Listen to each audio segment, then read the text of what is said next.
Welcome to another episode of Chefs and Guests on the Spoon Mob podcast. This week's a little different.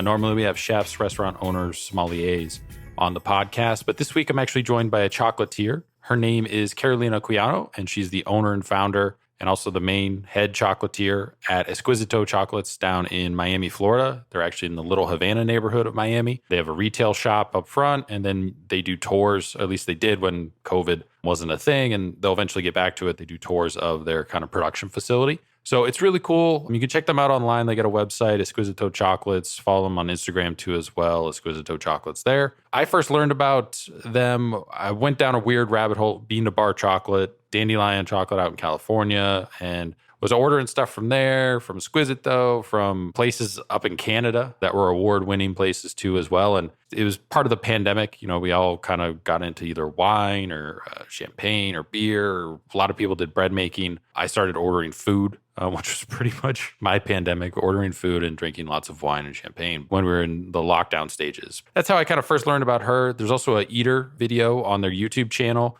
It shows her producing all the chocolate and how they go about it and the process and everything. So check that out. I think it's like 10, 15 minutes, probably about a year or so ago that came out. So if you go through the YouTube or if you Google it, it should pull you kind of right to it. So check that out. It's definitely super interesting. You know, we kind of cover her entire career. You know, she's from Colombia originally, born and raised a little bit there, kind of moved to Miami and moved out west to California for a bit. Eventually went to college in Miami, started working as a consultant out of New York post-college. And basically she was traveling around for this company she was working at and just kind of fell in love with chocolate, started making it out of her apartment, messing with different recipes and stuff like that. And eventually it turned into this business. She opened a facility down in Miami and it's kind of been a whirlwind ever since. And they do different items. You know, it's not just chocolate bars. They do bonbons. They do chocolate covered nuts, a whole bunch of stuff. So check out their website. They got a bunch of stuff up there.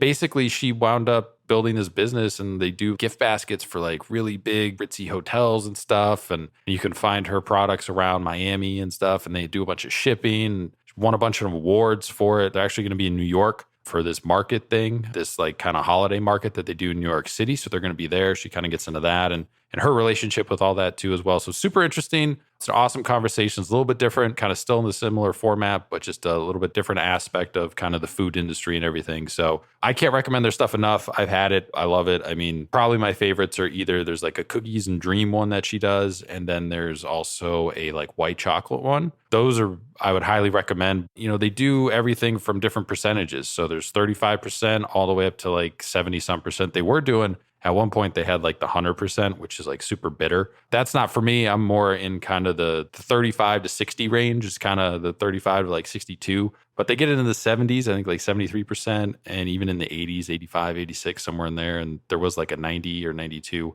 So we've had a bunch of their stuff. They're always coming out with new stuff because sourcing cacao is much like almost everything else, you know, any kind of high quality product where there's limited amounts of it. So a bunch of people kind of fighting over bidding for it and stuff too. But also some years they just don't have enough, or some years it just doesn't grow. So maybe you won't have certain cacao that you like to use every year. It might be every other year thing. It just kind of depends on the weather and seasonality, hurricanes, you know, if they blow through and destroy some of the crop, stuff like that. So I can't recommend it enough if you're, you know, into chocolate. My favorites are, like I said, the cookies and dream and also probably the white chocolate, but they do everything ranging from 35% all the way up to 100. So you just have to kind of constantly check the website, see what they have in stock. Without further delay, this is my conversation with the owner and head chocolatier of Exquisito Chocolates, Carolina Quijano, down in Miami, Florida.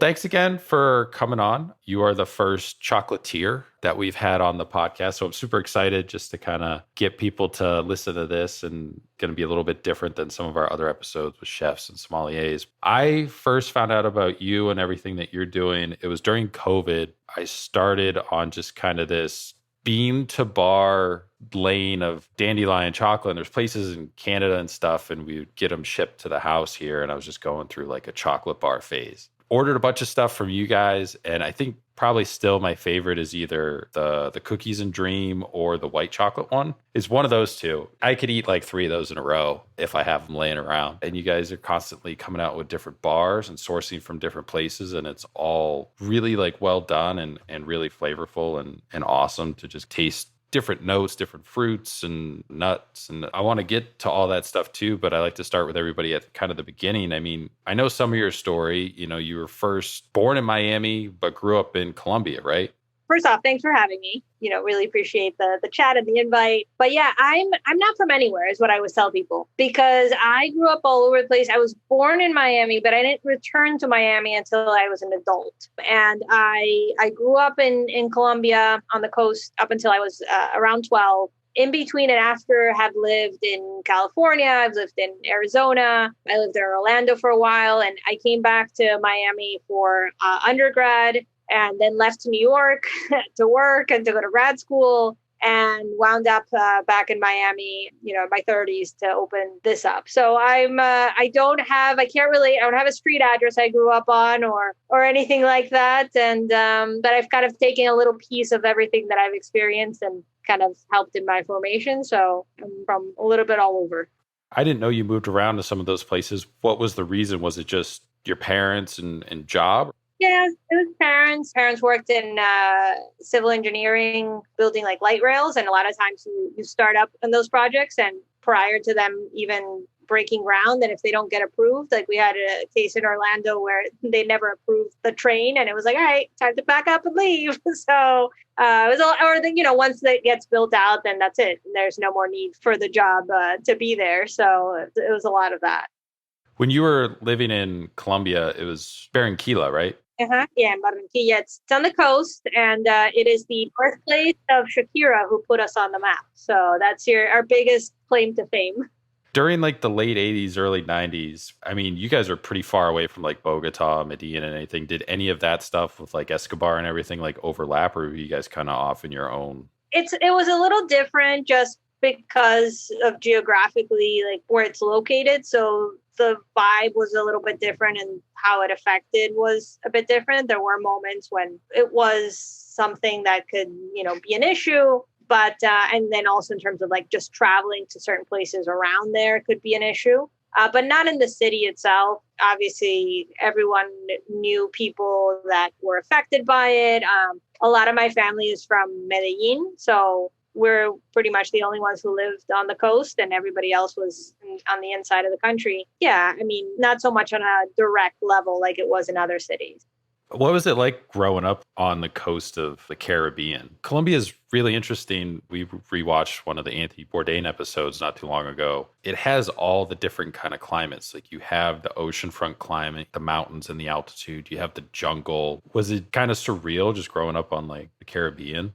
Yeah, it's funny because, as you mentioned, it's one of the most diverse microclimate, countries with most microclimates in like the world. You have a little bit of everything. You have, the Caribbean, you have temperate, you have mountains, you have everything in between. So it's very diverse, and it also creates a lot of diversity culturally, despite being within the same country, in terms of ethnicities and races. And it's a very diverse country. So yeah, in the Caribbean, culturally, it's a little bit more like the Caribbean culture than sometimes more of like the culture of the interior of the country. Even in the way we speak, in what we eat, in just overall how we are. I grew up going a lot to Cartagena, which is, big, I guess, tourist beach town, lots of remnants of architecture from, colonial times, very old city. So yeah, it's a beautiful, very hot, very sticky place, but, really, really great. Like I said, very diverse. It has a big Middle Eastern immigrant population that a lot of people don't realize, but there's a huge diversity of people because it is a port city. It was one of the first and at one point in time, one of the most important ports in Latin America because of the geographic position of it. Things came through there first, not only in terms of like goods, but also in terms of like a lot of people came through there too. And it just added a very lovely mix of diverse folks from different parts of the world. So you get a melting pot in a city you wouldn't expect. It's great. When you were living in Colombia before you guys first moved, did you ever get to go to I think it's the annual Carnival in Barranquilla? Is that like our Mardi Gras?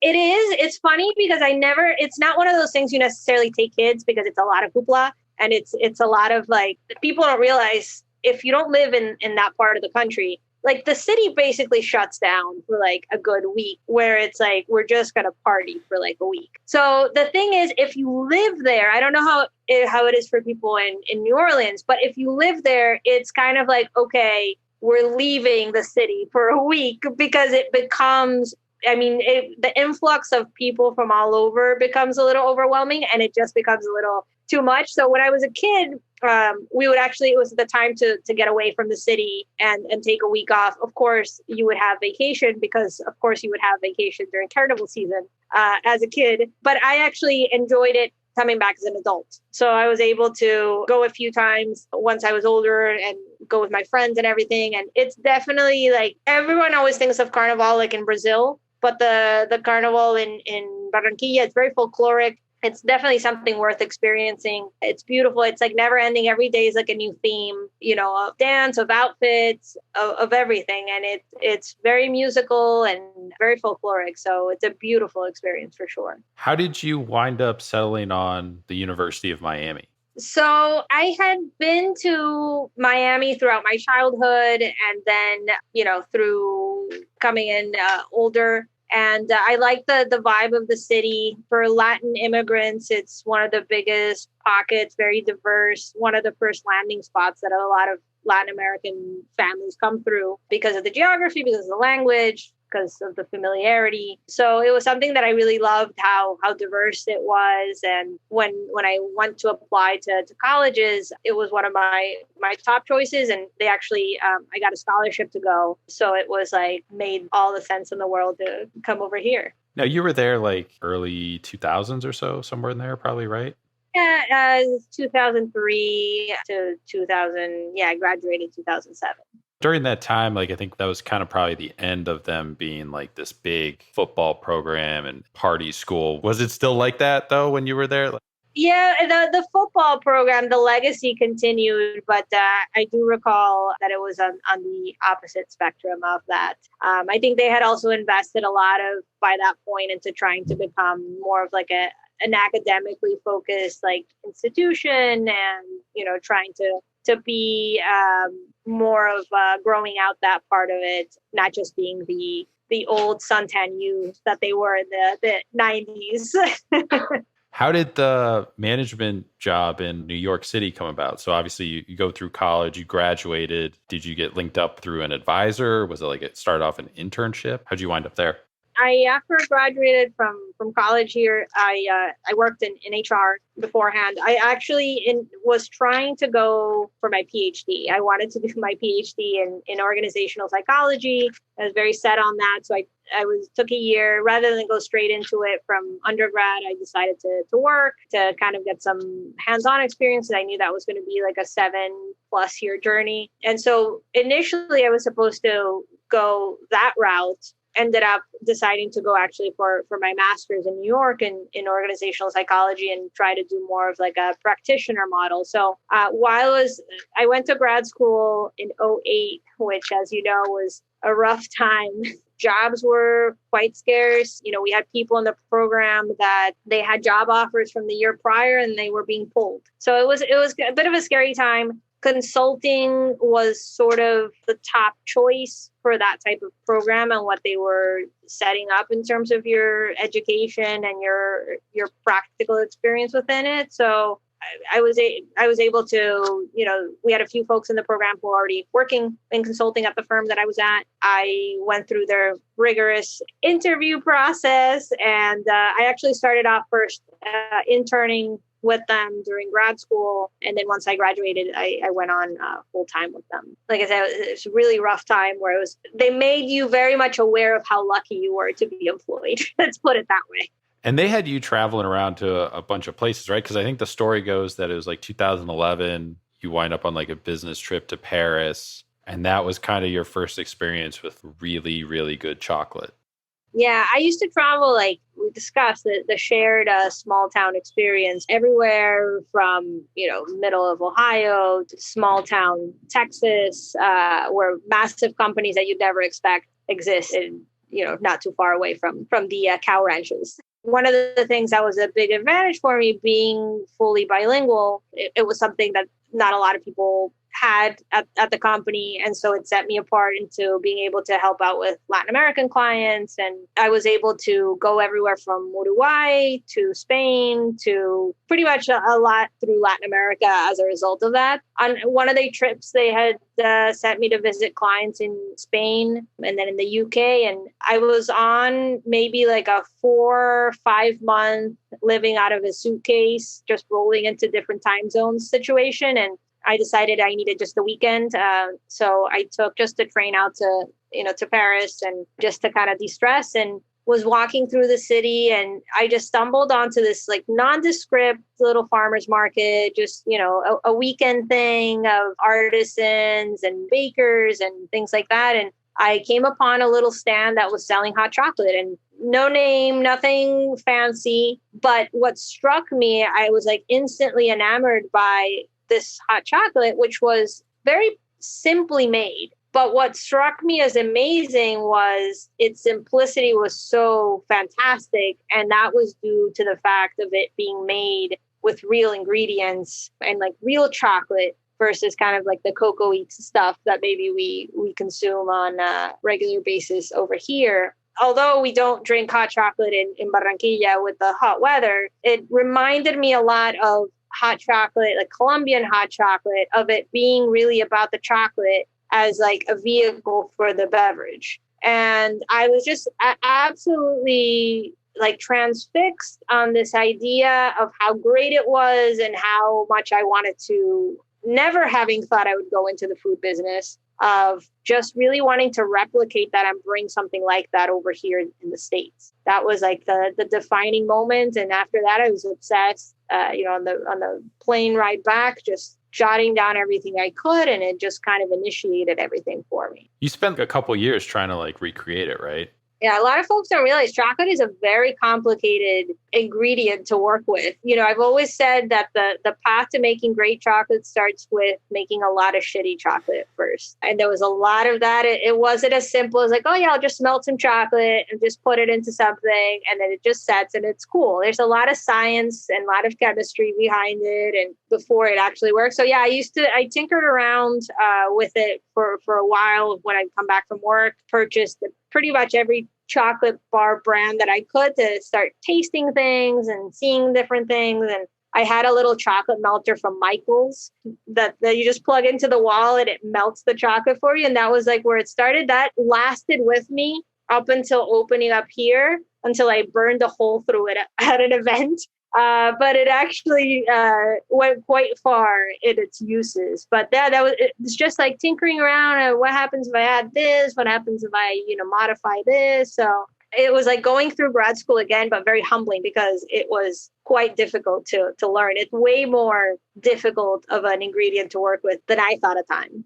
Now you're doing all this in your 1-bedroom studio apartment in New York. Studio, yeah. In the dining/living room/bedroom. Or you just like going to work and then basically whenever you had some free time, you're messing around with chocolate and trying to figure out what is this? What's this taste like? How do I reconstruct this? All that stuff.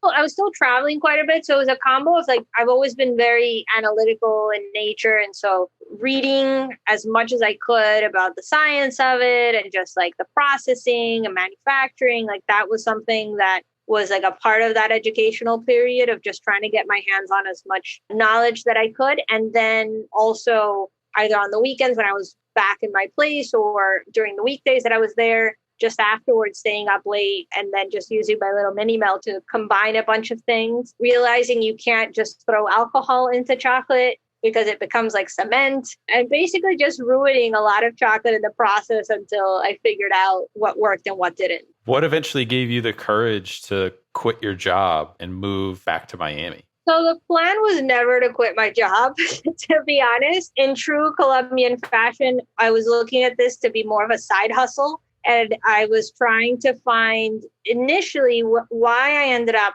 the way the business is at is because when I started with this idea and I got the recipe down to what I wanted to make in terms of hot chocolate, I said, okay, great. I'm going to go find a co-packer. And a co-packer, what they do is that a lot of products. Let's say instead of you building out your manufacturing, you go to somebody who already has a manufacturing place, and let's say they make chocolate bars or something like that. You say, hey, I want to build this product. Can you help me like make it? Here's the recipe. Like these are the ingredients I want, all this stuff. So I started going down that path, going to conventions, to conferences, to find co-packers and exploring those relationships with a few of them. And what I kept hitting a wall on not being able to do it was that the quality of the chocolate that they were using, and that, you know, these are your two options. You want dark and you want milk. This is what we're going to use. And this is what you have to use. We'll integrate your recipe into it. It was very waxy. It was very like oily, like not chocolate. It was kind of like your subpar chocolate. And so I was like, well, this, you know, again, the experience that I had was all about the chocolate. Like that's what made it the star of the product. So it has to be fantastic chocolate.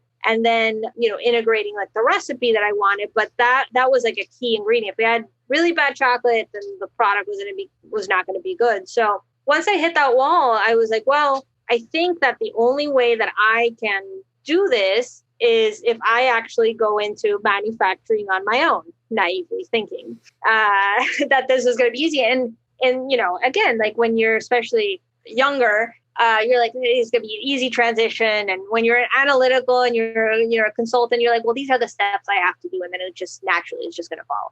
In New York, there's a holiday market. They do like a European style holiday market in all the parks. And I was like, all right, genius idea. I'm going to apply. They start in November. So I'll just have to quit like around October 31st. And then by the time that, you know, I'll give myself 2 weeks, I can master this, I can produce it. And then, you know, I'll just seamlessly transition into this new life. Well, things did not go that way. I actually didn't get accepted to the holiday market, which was probably like it seemed like the biggest disappointment at the time, but it's the biggest blessing because knowing what I know now, it would have been a tremendous disaster. I started to save up. I started to put money aside, tried to start to look a little bit more into like what it was going to require to get this off the ground. New York didn't seem like a feasible financial place to be jobless and starting a chocolate emporium when you are with the background that I have. So New York has always been in the rear view mirror as a place I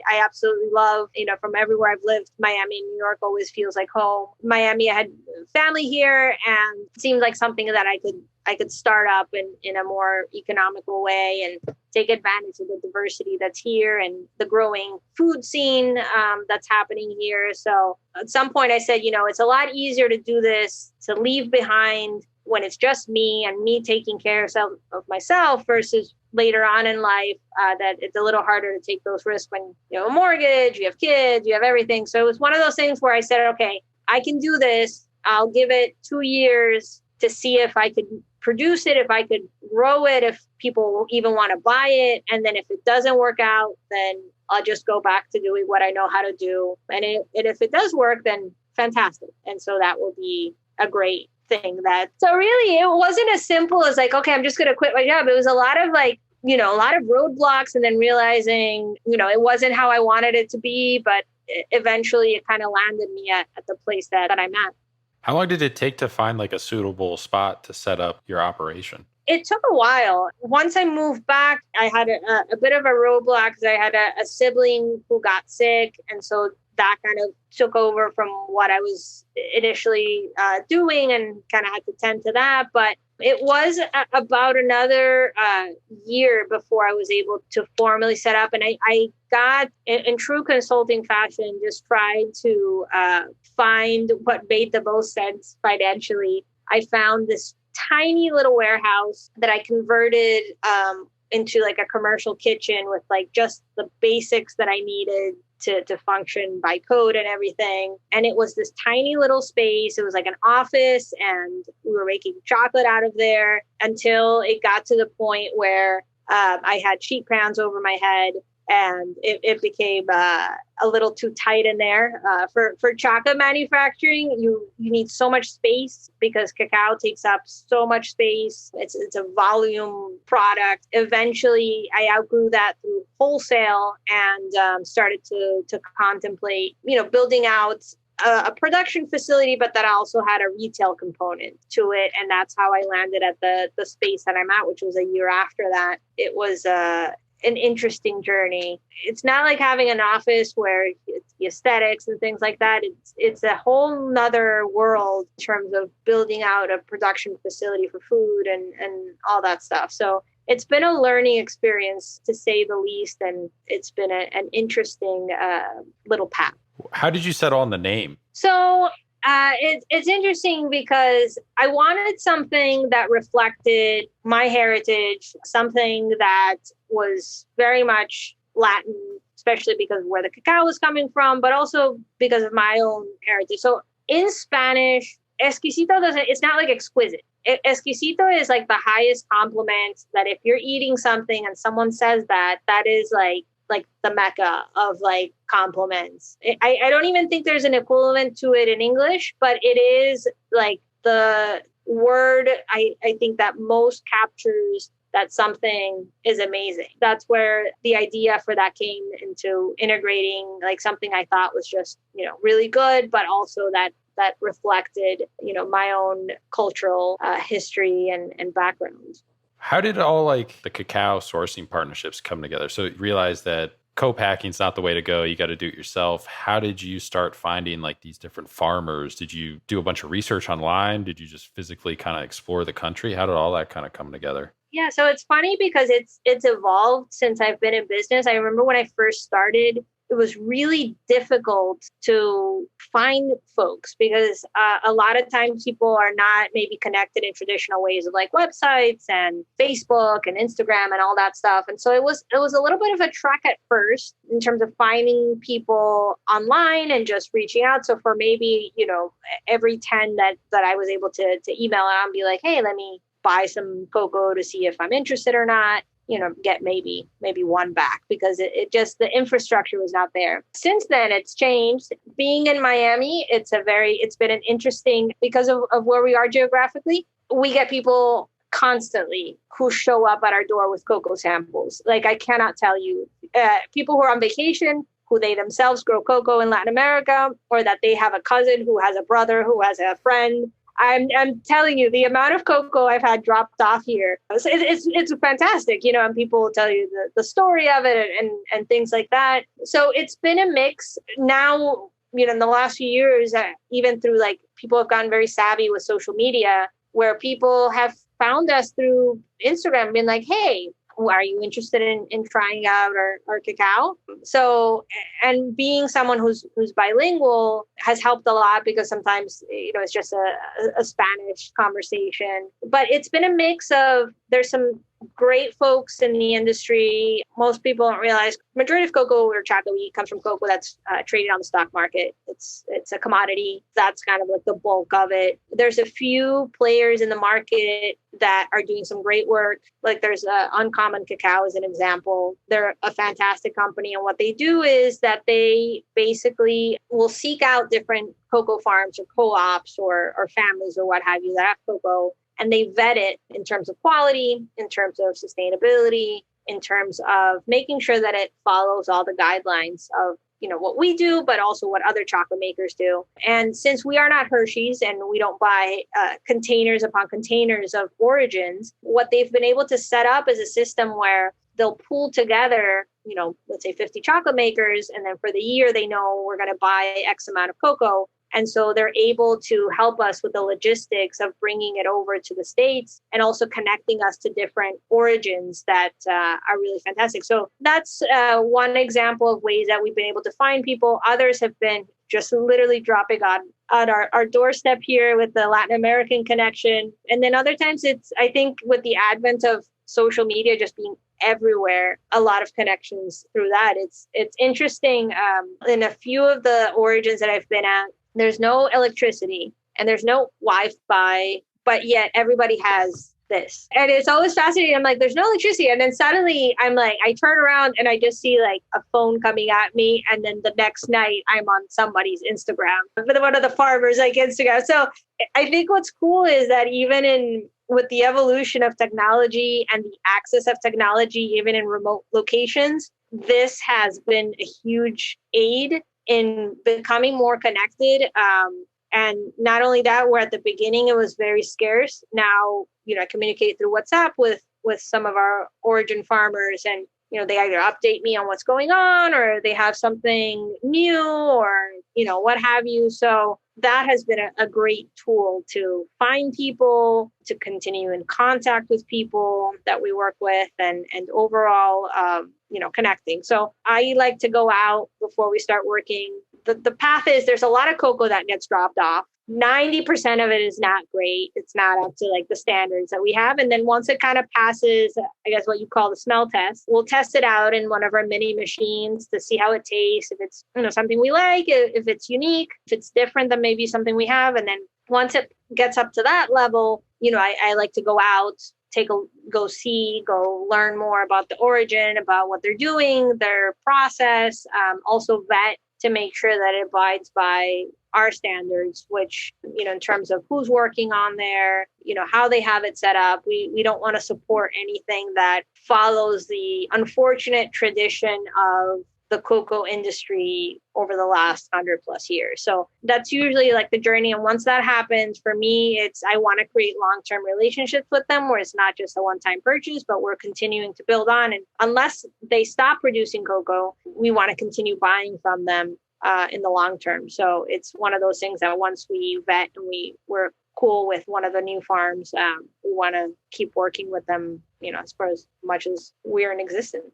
So you basically still physically visit each farm that you guys work with. Or when you first start out, that's probably the only way that you were able to make the connections. But now it's like, well, I still want to do that because I need to verify that this fits within what we're doing.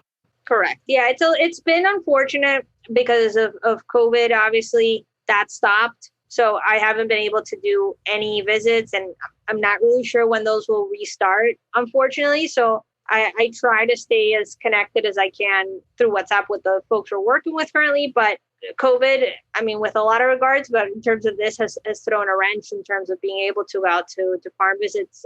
But yeah, I do like to go see. And what's interesting is there's so much science and so much methodical planning that happens on the farm level that I'm always fascinated that people are always like, well, what happens on the farm? I'm like, well, they ferment. But it's like everybody has their own little secret sauce. And it's kind of like, I don't know, like banana bread. Everybody has their own like recipe. But it's really interesting because no two farms do things. The process generally is the same, but their like defined steps in doing it are so different that it's really cool to see. Not only are the flavors developing because of where it's coming from and everything, but also they're doing all this like different fermentation levels and drying levels and all these things that are contributing to it. And so on my level, not only is it from like a vetting standpoint, but also from learning more about what they do and trying to understand why the cocoa tastes the way it does. And then also having the knowledge to then pass it on to our customer base who wants to know, okay, what makes us unique and what makes us special. And I think that's part of what I try to bring back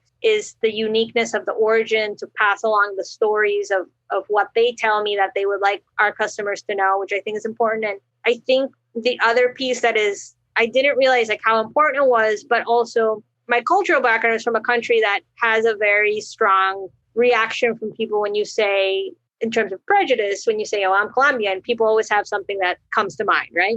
And a lot of the places that we work with, for the majority, are countries that have similar stories in terms of people have preconceived notions on the negative side as to where they are at. So part of what I like to also bring back is like the other side of it. And it's almost like, I feel like aside from bringing the origin of the chocolate, I feel like we are also able through those journeys to show people the other positive side of countries like this or areas like this that maybe they didn't realize. Haiti is a beautiful country. The landscape, the culture, the people. And I think part of what I always feel, because from my own experience, knowing what the weight of being Colombian sometimes entails, is to bring a little piece of that through the journeys too, so that it's almost like a little cultural offering that people send over, with us, which I think is important to help push that along.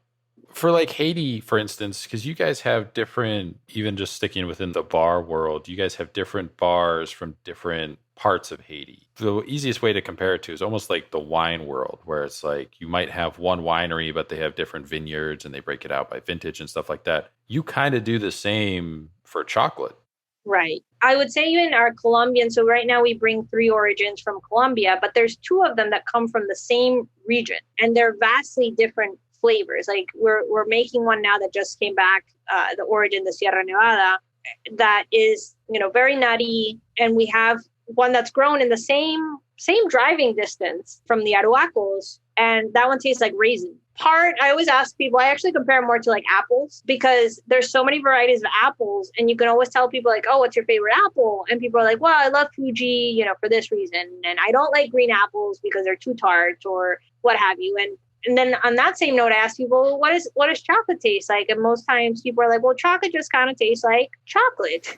That's it, right? And people are like, well, like it can taste bitter or it can taste sweet. Like there's nothing else aside from like those flavor profiles for most people, because the majority of chocolate that we've grown up eating and that's on the market is all blended chocolate. So because most of the chocolate we eat is grown by smallholder farmers, even by the likes of big companies, in order to maintain consistency from one batch to the next, what big manufacturers have to do is that they kind of blend everything together. And much like in coffee, they tend to over roast it a little bit, because that creates a lot of consistency. When you open up, a Lindt bar today versus 6 months, it should taste, from one purchase to the next, it should always taste the same, right? So what we do is a little bit different. And I think what's been coming along in the craft chocolate market has been more focused on doing single origin batches. So meaning when we bring from Colombia, from those 2 different regions, or those very close geographic locations, we don't blend them. We are creating a batch just for the Aruacos and just for the Sierra Nevada. And in doing so and not over roasting it, you can actually taste how different it is, right? And we have people, and that's kind of the beauty of it. It's kind of like the apples again, where it's like, oh, I love the Aruacos. It's so delicious. Like, I love it. And then you have people who are like, oh my God, I don't enjoy the raisiny flavor of it. And that's fine. Like that's part of the beauty. And then you go to the Sierra Nevada, and then you have people like, oh no, that person who loves Aruacos, I don't like the Sierra Nevada, and vice versa. So it's taste is subjective, but I think what's beautiful about doing the origins is that everyone has a favorite apple. We should all be able to pick what's our favorite chocolate. And I think that's what we try to do. And then it's like, it's this aha moment for people are like, oh my God, like it can be fruity, and it could be, more on the nutty side or more florally, or like the one from Mexico that we bring is very like peppery, and it's almost like savory. The level of sweetness, just like with an apple's an apple, right? But there's some that are sweeter than others. And the same is we make 73% primarily, but the level of sweetness that you experience, despite them all having the same amount of sugar, is different because of the flavor profile that's naturally in the cocoa. And so I almost feel like we're not really doing much to it. We're just trying to like honor what's going back to the soil, back from where we brought it, and what the farmers are doing, and just trying to highlight that, with not over processing, not sticking vanilla or preservatives or anything, just keeping it as simple as possible, and really trying to highlight where it's coming from, everything that went to make that cocoa over the last few years. And I think that's the big difference and what makes it such a unique experience. About how many different farms do you guys source beans from? Does it vary because of climate year to year, where like maybe we can't really get anything from this farm for 2021? Yeah, it's chocolate's a fruit, which is what we're waiting to hear, right? And it is seasonal. It's an agricultural product. In most cases, there's 2 seasons to cocoa. There's like a end of year, like depending on the country too, but typically like a summer, like early summer, and then like towards the end of the year. And depending on where you're at, one's a longer season, one's a shorter season. In some places, it's very fruitful, meaning that in some places I've heard in St. Lucia, it almost grows like year round. Like it's just never stops, like at an abundant level. And then in some places it's a harder thing to come by. So we typically work at any given time, typically with 7 different co-ops and farms to kind of render variety. We have some, not only because of seasonality, but we have like our Peruvian or Marañón, which they don't produce a ton of cacao. It's typically only like once a year to get enough amount to like send it out. They're also quite remotely located. So that's one of our hardest ones to like bring because of the remote nature of a lot of the places that we work with. If there is something, right, like a flood, too much rainfall, suddenly they can't move the cocoa out to the port. Sometimes there's logistical things like that happen that, okay, there's no cocoa. Now with COVID, it's thrown things even a little bit more complicated. So in Colombia, I know there were a lot of issues where folks were not allowed to leave their homes without a government permission that had to be granted in order for you to be able to go out and harvest cacao. So I kept hearing from a lot of places weren't able to go out and harvest because they were not legally allowed to leave their homes because the licenses weren't coming in on time. So, you know, you have stories on a few places that we work with, their cacao is just basically going to rot because, you know, of everything going on. So right now it's been like our Sierra Nevada came back after quite a while of not having any. And I brought everything that they produce, which was not a lot. So sometimes it's just the season is not as fruitful as they expected, or sometimes logistics. Our Arhuacos in Colombia, they have a unique reason why they are not currently, we won't have any of their cacao until next year again, which last time we brought was last year. And they're a very spiritual tribe in Santa Marta in the Sierra Nevada. And they've decided, because of everything going on, that they would rather focus on healing nature because they feel like Mother Nature is in a lot of stress right now. And they're very much about protecting Mother Nature. And that's their mantra. And so they said, we're not harvesting cacao because our focus needs to be on helping the world. So sometimes you even have like things like that. So it's an ebb and flow of, we have certain regions like our Ecuadorian variety that's, you know, constant. They're able to churn out. And then we have others where it's like, you're going to get one every year and you better rush to get it because everybody else wants it. And maybe they didn't have as much as they, you know, sometimes I put down that I want to buy a certain amount. They're like, this harvest was horrible. We only produced a quarter of what we thought we were going to produce. So we have very little cacao. So it's like any agricultural product. It has its moments where a lot of different factors come into play, and it's not as easy as, you know, having a constant stream of supply from all the places that we work with. Have you ever gone on like a farm visit? You get a recommendation and you go and check it out and like you can't find it, or like you do find it and you taste it and you're like, this isn't the same. I've had times where everything is fine and dandy with the samples, and then you go out to the farm and everything is fine and dandy. And then when the shipment comes in, you're like, this is different. Sometimes what the final product ends up being is like, well, this wasn't quite what it looked like a few weeks ago when we were there. Typically, by the time I get to the farm, it's because there's some quality. Sometimes, and you have to give them a lot of credit because it's the amount of work that goes on the farms. It's incredibly difficult and labor intensive and everything. And it's hard when you're trying to produce tons and tons of cacao. It's a lot of product to control the quality of.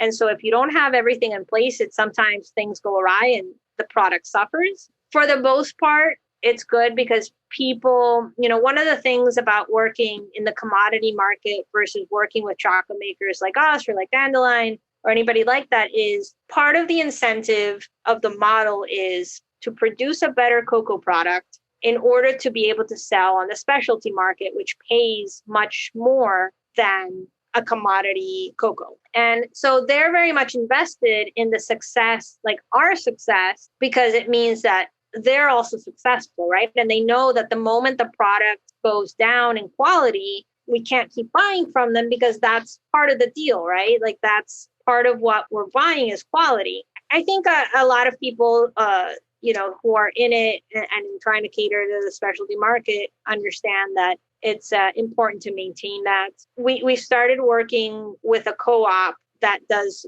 coffee and cacao. And so they've been working a few years with a coffee company here that's been advising them on how to get their quality up from like the conventional stuff to like a specialty market, fine quality stuff. And so I've come into the project to advise them on now that they've perfected coffee, I'm helping them get their cocoa to like a good level. And what's funny is when they send me samples, the samples now are like pristine. Like there's not like they're sorted perfectly and they only pick the best one. So I've had to tell them, guys, it's fine when it's like 100 beans, but you have to send me what you're actually producing, because when it comes to filling a whole cocoa bean bag and we have to, do 500 kilos or whatever, it has to look like what you're actually, because if you just send me the good stuff, that I can't help you, like I can't really tell you what's going on. Some of that, it's like, that's more of like on the learning side. But I think for the most part, people have been pretty honest. It's a mutual thing. We want great cocoa because at the end it produces great chocolate.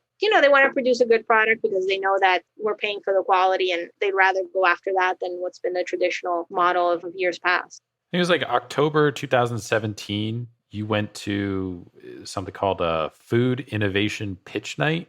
What was that and why was it so important? Yeah, there was like a local contest for folks in food and beverage. It was hosted and judged by a few execs in the food world here. It's funny because the consulting background came out and you had to give like a pitch on your company, within the initial phases of kind of starting up and what made you unique and what made you viable to continue growing and what made you kind of innovative. And I really didn't I think it's one of those things where you're starting something different and you're kind of doubting yourself, because that's part of being an entrepreneur. There's a lot of moments of doubt and oh my God, what am I doing? And so I won it and I was like very shocked. And actually that coffee company I was mentioning, the owner was one of the judges. And he's like, I think this reminds me a lot of like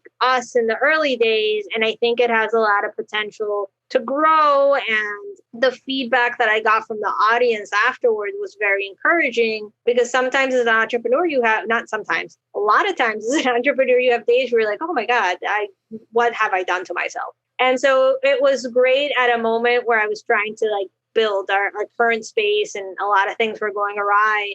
And it was just a really encouraging moment that, I was on the right path, that people understood what I was trying to do, that people saw potential in it, and that they saw a future for it. So it was like a great booster in terms of continuing on and not getting discouraged and having like almost like credibility that it was something worth doing, which every so often you need, especially when you're a solopreneur. And it's not like you have somebody next to you going, we're doing great. So yeah, it was a nice validation from the local food community. And we were able to get some press as a result of that. And a lot of people who started to kind of recognize us and be like, oh, that's who that is. And that's what they're doing. Was there a grant involved? No grant, sadly, because money's always lovely to come into when you're building out. But no, it was more mentorship. And then we were able to get featured in a local magazine for food and beverage as like the top things coming to Miami type of thing. I think more than the financial, which again would have been lovely, but it was more of like the validation that, and also the connections that I made that evening with people who are here already and that have continued being people that I rely on and can call, as we're growing, because they've already been through that. So it was a great thing. A little less than a year later, you wind up opening the space, I think, that you're in now in Little Havana. Did you already have your eyes on that space, or were you kind of shopping around for something bigger? Did you already have it like mapped out in your head? It's funny because this seemed like too big of a space. Like I went from this like tiny little kitchen, and I've always been I don't know if risk averse is like the right way to describe myself, but definitely like financially averse, if that's a thing. But just trying to like, okay, can I survive, in a big space and what that entails financially and everything. I liked Little Havana because one of my first wholesale clients is Azúcar ice cream that's here in Little Havana. And they do Cuban ice cream flavors, quite loved in Miami.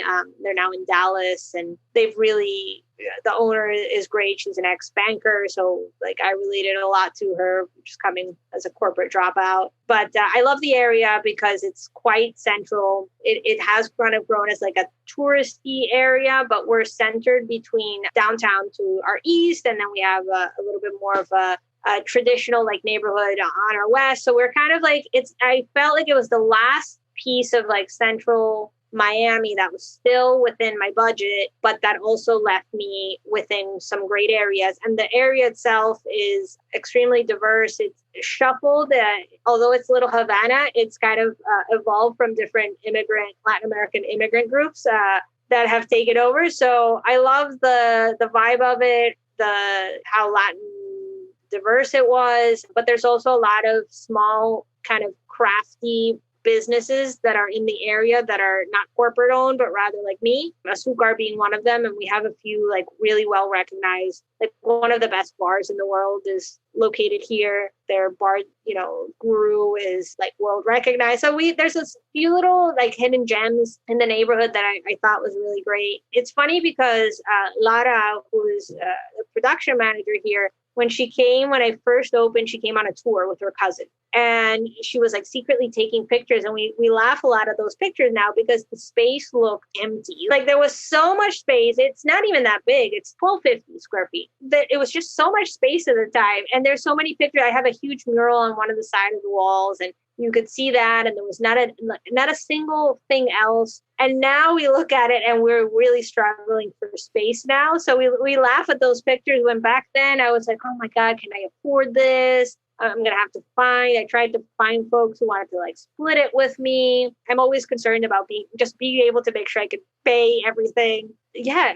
At first it seemed like, oh my God, it's huge. Like, I don't even know if we're going to be able to like make chocolate. And now I've had to get like a second place to move stuff over because we literally are kind of on top of each other sometimes because the cocoa beans take up ridiculous amount of space. And all the equipment has grown and a lot of good things have happened in the space. But yeah, it's funny to look back at those pictures and be like, wow, it seemed like this like mansion at the time. And now it's like a struggle of like where to put things. So that's been an interesting journey along the last 3 years.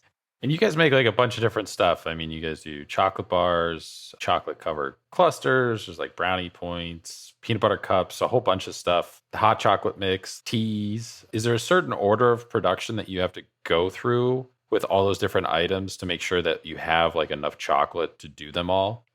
Yeah, it's complicated because, most of the time, if you're just a chocolatier, you go out, you buy chocolate and you temper it and you make your stuff and that's great. Here, we have to make the chocolate before we can make anything. We always say we're like masochistic chocolatiers because like it's like a 7-day process to turn the cocoa beans into just chocolate, like a chocolate block, like not even like a bonbon or anything like that, just chocolate. Like all the process is quite long. So when we run out of chocolate, that's it. Like there's not like basically just pack up and go home because there's nothing like we don't buy chocolate. I was joking. There's no trips to Costco. Like that's it. There's a lot of planning that goes behind it. And it goes back to sourcing. It's like, okay, so we have cocoa beans. Where can we get cocoa beans from? Typically something I have to buy quite in advance to make sure that we're going to go by the schedule of when people are producing things and when things can come to the States and stuff, can finally land here. So it starts there, the logistics of just getting cocoa into here. And then based off that, we always have a surplus of beans because, again, if we run out of beans, that's our livelihood. That's, we don't make anything that doesn't involve the chocolate or the cocoa. So we overproduce or meaning we have to keep a very healthy stock of chocolate going. So our machines are always on. Right now we have 510 pounds of chocolate being made at a time with a mini machine. But at every second, those machines are constantly going and churning, and it just goes into the next batch and goes into the next batch because that's our fountain. And if we don't have chocolate, that's it. Once we are able to we make blocks, and those blocks will go off. Now we work with Salt and Straw, so we ship them out like blocks, and they make ice cream with it. So sometimes it's just as basic as like just the finished chocolate product goes out to folks like that. And then on our side, we do have a retail line. Like you mentioned, we do bonbons. Now for the holidays, we start to make, or they're kind of on pause because of the summer, but we start them up now in September again. That is another 3-day process. So we have to have the chocolate made. And then from there, we can start to make all our products. We try to work backwards where we know what we want to make and what's available. So for example, like our Peruvian cacao, we haven't had for almost a year now. So that kind of gets put on hold until they come back in stock. But like Sierra Nevada just came in stock for us, bean wise. And so it's like, okay, we know we have this. What can we make with it? What do we want to make with it? And then we work backwards to say, all right, if we need to make 100 chocolate bars, how much chocolate does that require? And then how much beans? And there's a lot of spreadsheets, which I'm very tickled by because of my background. So I love spreadsheets. I try to imbue that on everyone here that there are your friends. And they help with the chocolate making because there are times where we're like, oh shit, we've run out of tomato and we needed to make tomato. You don't want to have that problem. So yeah, it's a lot of, we make a lot of products in terms of seasonality. We switch them up. So like right now, our limited edition bars are Café Aclets, which is like our coffee infused chocolate. And that had to do because the coffee that's coming from the co-op, it was in season now in the summer. And so we were able to get it and we time it with that. And it's like a dance between the seasonality of farms and then also the time of year and everything. So a lot of planning. 2019, you took home a few different medals from the Academy of Chocolate Awards. I think it was like 3 bronze medals. What is the Academy of Chocolate Awards? Like how many people enter? Do you have to like pay to enter or do they just kind of invite people? Were you surprised at the results from that year too as well to be awarded out of so many people that participate? Yeah, so the Academy of Chocolate, I always compare it's like the Oscars of chocolate. There's like a few organizations. So the Academy of Chocolate and then also the Good Food Awards that are based here in San Francisco. Like those are 2 of the big kind of legit players in the industry that kind of award recognition to products and brands that kind of abide by certain rules and taste and all that stuff. So it's a lot of people that enter. It's like a few thousand products that they get within every entry period. You pay for all of these, you pay a minimal fee that just helps with like processing because they rely on a lot of judges and a lot of places to host these things. But yeah, typically, you send things out and someone out there has the very difficult job of judging chocolate. And it gets very nerdy. Like chocolate has become very nerdy where there's, rigorous analytics and like, things that you have to test out for in terms of like texture, in terms of flavors. There's super tasters within the world that are like just chocolate wise that have received training to be able to taste chocolate. I'm not kidding you. I've been able to receive training where they can tell you, okay, what happened here was the fermentation was off. And so that's why the chocolate tastes this way. They can get it down to like a really granular level. So yeah, folks, try out the stuff, you compete in various categories, from there we've been able to get a few recognitions for our bonbons, but also for a few of our bars. The Cookies and Dream one that you said you liked, we got silver on that one, I think like 2 years ago. And then last year, our peanut butter cups, which are one of my like absolute favorites, was like a finalist for the Good Food Award. So a lot of what they try to judge is like flavor and all that stuff, but also sustainability. So you're vetted in terms of abiding by making sure that the cocoa you're getting and where you're getting it from is all sustainably sourced. So that's like a big piece that you also have to pass a sustainability factor and basically like almost like a traceability that your products have to have in order to be even at the baseline of a recipient of a recognition like that.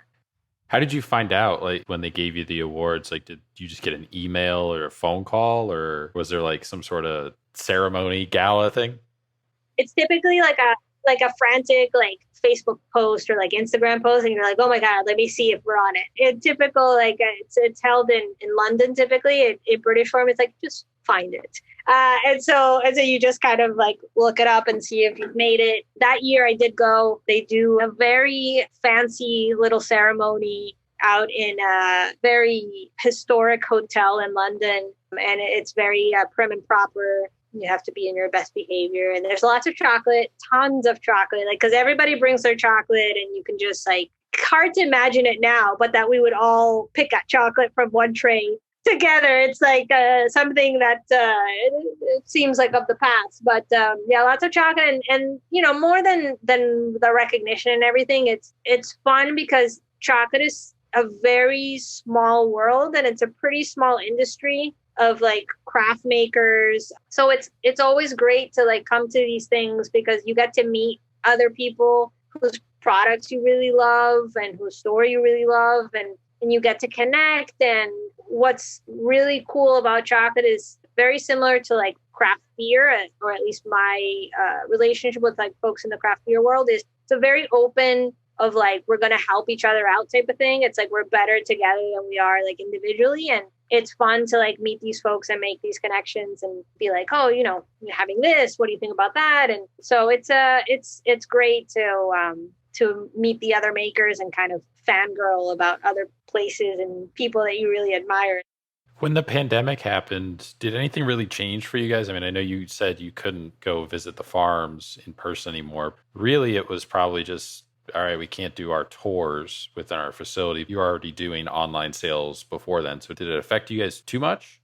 It shifted our model a bit because, you know, the way that I started and was through wholesale. So I worked with a lot of hotels and breweries and, you know, resorts and things like that were like an accumulation of a bunch of little places that really helped us be able to buy a good amount of cacao and all that stuff. And that was a bulk of our business. And it's in March of that year, of last year, I remember we were working with a hotel in the Virgin Islands, and remember they bought like a lot of chocolate bars. And I remember telling her production manager, like, Lara, like, I think like this might be the last wholesale order we're going to get because things are looking, you know, not great. And it was true. It was like, we went from having clients that we would send out lots of chocolate bricks weekly. You know, we had a brewery that we were working with that we would send them, you know, 500 pounds of cocoa nibs, you know, in a given month,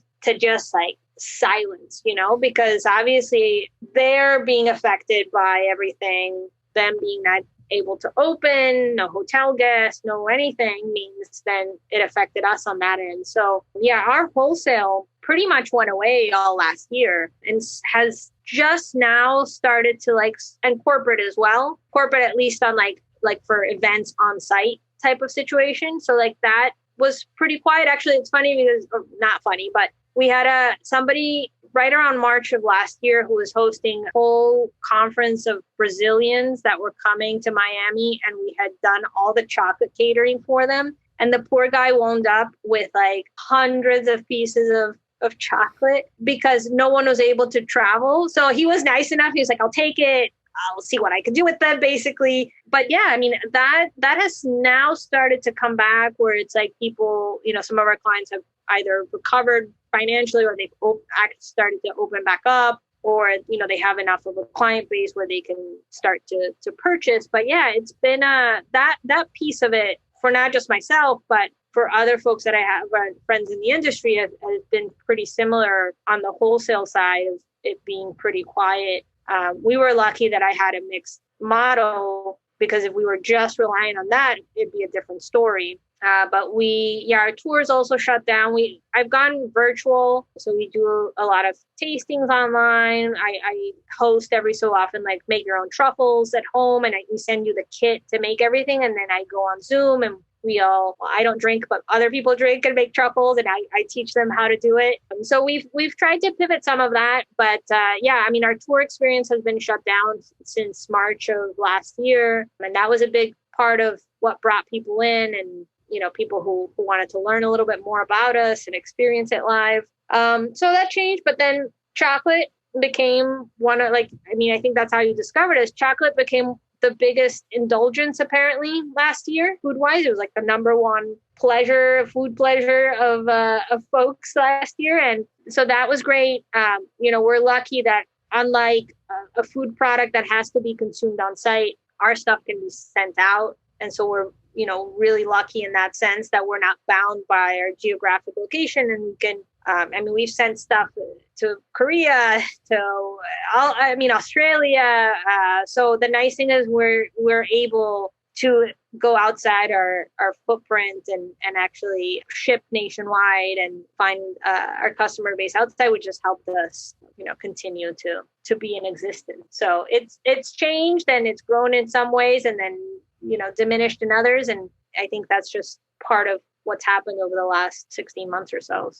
What's next for you guys? Is there thoughts of, you mentioned space is a big thing for you. Is there thoughts of opening a second location, or would it be eventually in like a different city, or just adding more products? Yeah. So right now, my philosophy is always your next batch is always an opportunity to do things better. So we're always constantly trying to improve on things. So I think our biggest focus has been, now that we have a pretty healthy catalog of things, is okay, how do we improve things? How do we continue to make things better? That's always like a focus of mine. We spent a lot of the summer, since it gets a little quieter, focusing on R&D of just how can we process this better, that just tastes better, some small changes and things like that, always, for the positive. So that's always like a big thing that I think defines us, trying to make things a little bit better. I mentioned the holiday market at the beginning and how it was one of the biggest disappointments. I'm happy to say that we're actually going to be back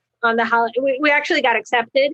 It only took a few years, but actually we'll be at the holiday market this year at Columbus Circle, right at the entrance of Central Park. Kind of come for full circle from being rejected to suddenly being there. So this holiday season, starting in November, we'll be there through Christmas. So it'll be a way for people to find us in, the New York area. In terms of space, we are looking to expand our current footprint and be able to expand our retail offerings. And I don't know when tours will be back, but that will be a central part of it, of being able to offer people a look into how we make things and how we do things. And for us in the immediate future, that's what's happening. But we're gearing up for, even though it's only August, starting to prep for the holiday season and starting to produce and to make everything so we can be ready once the holiday time hits. So this question comes from sommelier Chris Dillman of FLX Table up in Geneva, New York. He was the previous guest, so I have the guest leave a question for the following guest. He wanted to know, he didn't know you were coming on or anything, but he wanted to know, who is the most influential person in your career that you were unable to thank? Oh, wow. Influential person in my career. Yeah, I had an advisor in college. I remember that he discouraged me from going into my PhD path because he said, if you have something that practically you can do, and that's what your ultimate goal is, you need to go pursue that. And it sort of got me to think differently about what I should be doing and focus more on the end goal of where I wanted to be, work-wise and career-wise, as opposed to just focusing on, to be honest, collecting degrees, which he was very honest about. I think to him, it was Andres Robles, and he's no longer, we lost touch, and he's no longer an advisor at the college, at the university. But it was a big, I think, turning point for me, where I started to think more about, in terms of my own journey and career, what I was actually after and what was important and what I could do to get there. And it was, he actually also gave me my first consulting job out of college when I couldn't find a job. And that kind of set the entrepreneurial path also forward as an adult. What's a question you want to leave behind for the next guest? It can be anything, no boundaries on it. So is everyone an entrepreneur, or is it just... It could be anything from a sommelier, it could be a chef, a restaurant owner, but it'll be somebody somehow relating to the hospitality food industry. But it could be anything that you want to ask. Sure. I would say, if you could give your younger self an advice of something you know now, what would you tell them? So we have a few more questions for you. We ask these to pretty much everybody who comes on the podcast, so everybody who's listening gets kind of like a compare and contrast across all the episodes. What's the one thing that if it breaks in your facility, that you're not going to try and fix yourself. You're going to call somebody to come fix it. Oh my God, everything breaks here all the time. So when you own a chocolate factory, you could ask anybody in the industry, something's always broken. I am pretty handy. I think because of being analytical, I've changed motors, changed electricals, I've changed floors, I've changed toilet parts. Like I've done like pretty much everything. The one thing that scares me is electricity. And I think my biggest strength is knowing what I'm bad at. Electrical. I will not touch a panel past like flipping the breaker on because I'm well aware how complex that is. And my electrician's getting a call the second that happens. Machine wise, I'll tinker with it all the time. But yeah, not electrical. What's a restaurant that you'd recommend in Miami? Somebody's, gets stuck at Miami airport, flight gets canceled or whatever. They hit you up to, hey, where should I eat? I recently went out for the first time to a place called Mame. And more so than the restaurant, it's the Chef Niven Patel. He does like farm to table cuisine. He owns his own farm down south. And so a lot of the stuff he serves comes off what's in season on his farm. His first restaurant was more of like Indian food, but kind of localized with the fruits and vegetables that we have here. That it's called Ghee. That place is fantastic. And then Mame is his kind of newest one. Amazing cuisine. Anything that he does, you can't go wrong. And so highly recommend following over to those places. Also great cocktails. There's a vibrant cocktail scene here in Miami. So if you're into that, definitely get one of those. Bucket list travel destination, bucket list restaurant, that place you want to go to but haven't been, place you want to eat that you haven't been. Ooh, bucket list destination. Japan. Whenever this is over, that's one place that I would love to. Tokyo or Kyoto or? I think it's one of those places I would love to spend a good amount of time to make it worthwhile, and visit the Tokyo, but also visit some of the outskirts as well. But yeah, that's one of my big dreams. Any bucket list restaurants or anything? French Laundry.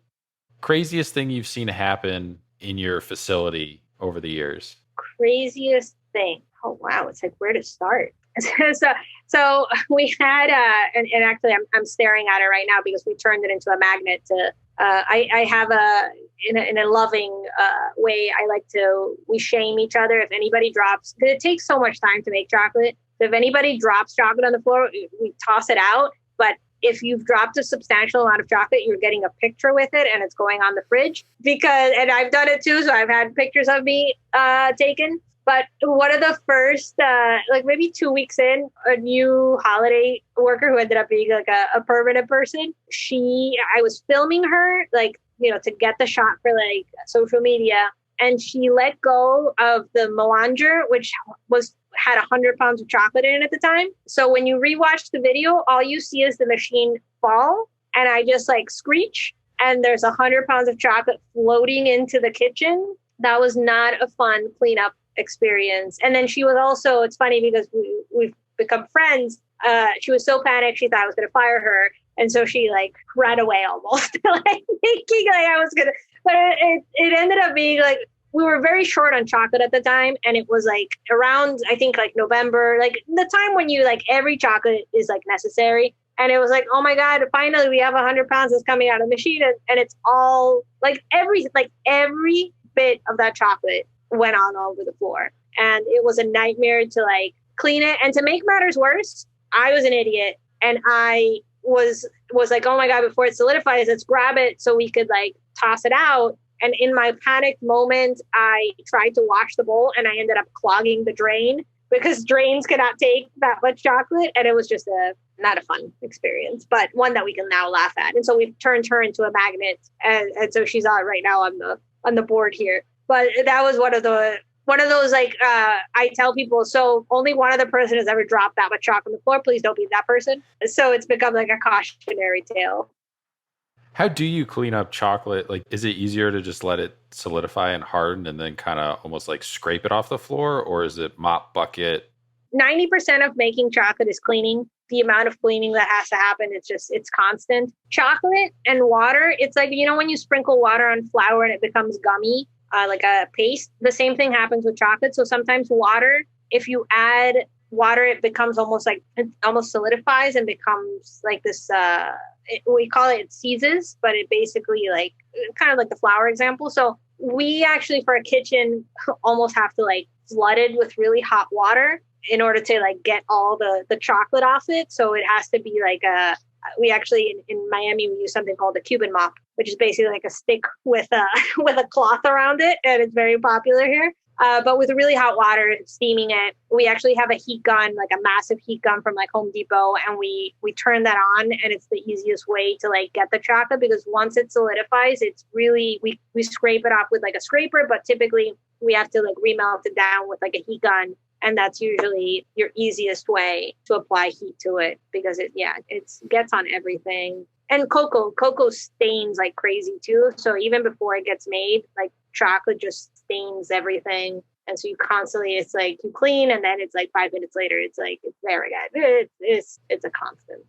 Food or drink guilty pleasure? I know you say you don't drink. So is there a food guilty pleasure that it's just, something at the grocery store that isn't chocolate that you really gravitate towards, and you're just like, I know this is bad for me, and I know it's down that aisle, but I just can't resist? Is there anything like that? Well, I do drink. I'm a sucker, and now during the pandemic, that going out to a place wasn't an option. Learn how to make like cocktails at home, but like a really well made margarita is like fantastic, just with like real lime juice and good tequila and everything. I do have like the airport like chocolate like every so often, where I'm just like, I love M&Ms. Like, I know they're not chocolate, but I'm not gonna lie, like I really like M&Ms. And it's like a once a year thing where it's like drop at the airport, and you're like, all right, fine. But like peanut M&Ms. Okay. I was gonna ask, is it the peanut, the plain, or the peanut butter? That, or like the crispy ones. I don't even know what's in it. It's supposed to be pretzel, I think. I don't know. I like salty and sweet. Like I love like crunchy and sweet and like salty and all that combo. So like that. And I think it's a childhood thing. Yeah, I'm not going to lie. I do enjoy M&Ms. I'm an Anthony Bourdain fan, but not everybody is. If you were, was there a moment, scene, episode that stood out to you? Or if you weren't, was there anybody who was like a culinary kind of influencer, TV personality that kind of stood out to you when you first started getting into making chocolate and getting up to where you are now? Yeah, no, I really love his shows. There's a lot to pick from. He did the episode on Colombia was just fantastic because it highlighted a lot of diversity. But I will say his chocolate episode that he goes out to Peru, Eric Ripper, is excellent. And even though it's actually funny because the origin he goes to visit is the origin that we buy from Marañón. But he broke down why does a chocolate bar cost $8? Or $10 or whatever, and he breaks it down for people to understand. And a lot of people who have come through the door and that I have conversations with, I've like, I saw that episode from Anthony Bourdain, and like it got me into chocolate, or like I understood, or when I come here now I understand this. And so from us as a business, I think it, from somebody as influential as that, and somebody who just was able to communicate things in such a clear way as he did, and in a personal way, I think it really opened up what chocolate can be and what it should be for a lot of folks, and why chocolate is evolving into what it's becoming. And I think that was like a really awesome episode. He did a great job in bringing that to the regular person at home who doesn't make chocolate for a living. Where can people find you? Social media, website, reservations, plug, anything, everything? Yeah, exquisitochocolates.com. You can find us on Instagram, Facebook. And then if you are in the Miami market, we have our retail shop here in Little Havana right on 8th Street. You can come visit us, have a great Cuban sandwich, then some Cuban ice cream, experience out of it. It's one of the must when you come down here to Miami to visit the neighborhood. And then if you're in New York, anywhere from November to December, come visit us at the Holiday Market in Central Park. I'm sure you'll announce when you guys are able to do tours again. You can order online too as well. So check out the website and everything. Yeah, I don't know when we'll make it back down to the Miami area. It was a couple years ago when we first came, but definitely we'll be coming in for a tour and seeing you guys again. But love the products. I haven't tried the peanut butter cup, so definitely that'll probably be next on our list. But this was awesome. I really appreciate you coming on, just kind of giving a background into the world of bean to bar chocolate, which I think is something that people maybe run up against here and there, but don't fully understand like what all goes into it, and just how organized you have to be, and how labor intensive it really is. And they just see the finished product where it's like, oh, it's this chocolate bar. It's like there's a way more that goes into it than, you could even understand. Thank you for inviting me and for highlighting it. I'm a total chocolate nerd, so I love sharing what we do. And a lot of people don't realize where chocolate comes from. So it's nice, to share that and to realize what goes on behind a chocolate bar. And not only for us, but the people that come before us, on the farm level. So hopefully people have listened to it. Next time they break open a chocolate, they think about all that. And I think that's a great piece to share. So I appreciate it. Yeah, anytime. Open invitation, anybody who comes on the podcast to return whenever they have something, new product to plug or whatever. But yeah, stay in touch. Really appreciate it. Hopefully we'll be seeing you sooner rather than later. Sounds good. Thank you, Ray.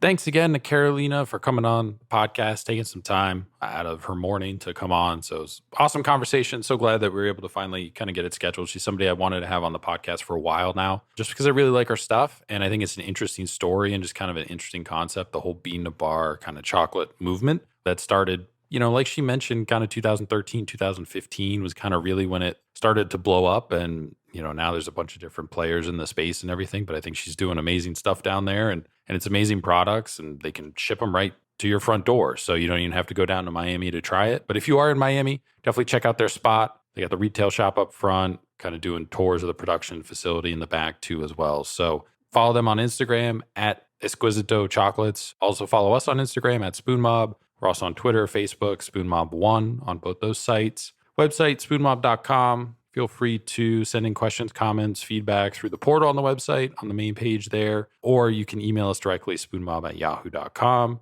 Also, check out past episodes of the podcast. So chefs and guests come out every Thursday. We've had a few different chefs on. Chef Carlos over at the Market Italian Village. We've had sommelier Chris Dillman on. Owner Joe Galati of Commune here in Columbus, Ohio, which is one of our favorite restaurants. So check those out. Go back through the feed. We're in like the 20s. I think we've done 20 something interviews with chefs, restaurant owners, sommeliers, chocolatiers, just people within the food industry that we really enjoy what they do. So kind of want to, have them on and highlight it and share their story and why we kind of love all these people that we've had on and everything that they're doing. So we're going to continue to do that, continue to release episodes every Thursday. So check all the backlog out. Make sure to also check out Parts Now Known. That comes out on Wednesdays. That's me and Ben rewatching the Anthony Bourdain Parts Unknown series. We're in the middle of season 6, so you can kind of watch along with us. Took a few weeks off, just we had some scheduling, some vacations and stuff like that, but now we're back in full swing. So get caught up on that if you're not. All you have to do is subscribe to the podcast on whatever platform you use, Apple Podcasts, Spotify, whatever.